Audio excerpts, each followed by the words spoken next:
من النهاردة هخليكي أستاذة في عمايل الممبار، وكل اللي هياكله من إيدك هيشهد بجماله وطعامته.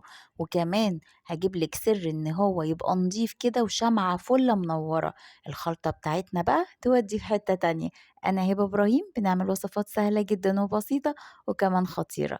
تعالي بقى نشوف عملنا كل الجمال ده كله إزاي. خليت الجزار يشيل المادة اللزجة اللي بتبقى في الممبار، وأنا جبته نقعته كده في الملح والدقيق والليمون لمدة ساعة كاملة. وبعد كده غسلته كويس، وبعد كده حطيت عليه ليمون وغسلته وصفيته.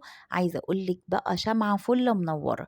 وجبت بقى طماطم وبصل وفلفل رومي أحمر وفلفل رومي أخضر وشوية زيت زيتون وشويتهم في الفرن. وجبت بقى الكبة بتاعتي وبدأت إن أنا أفرمهم فرم ناعم، شوية رز كده.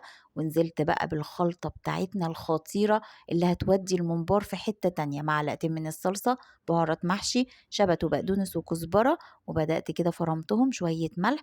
أحلى خلطة ممبار هتاكليها في حياتك، بجد خطيرة خطيرة. لازم تعتمديها وتجربيها. الممبار بتاعنا كده جبناه وقطعناه بالشكل ده، بتنيها لبره كده بصبعين اللي هما الأخار، وبعد كده بالصبعين بدخل الرز.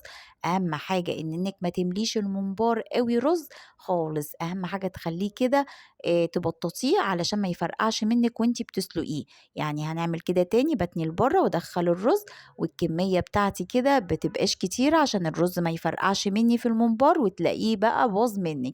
اهم حاجة تبططيه كده وما تمليش الممبار خالص. خلصنا كل الكمية بالشكل ده، وعندنا بقى مية سخنة ونزلنا فيها ببصلاية وطماطماية وورق لوري وحبهان وشوية فلفل اسمر اللي هو البوكيه غرنيه بتاعنا.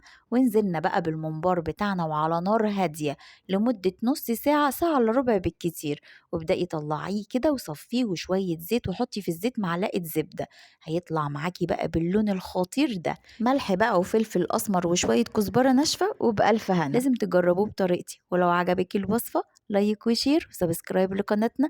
بحبكم جدا يا أحلى اخوات في الدنيا. باي باي.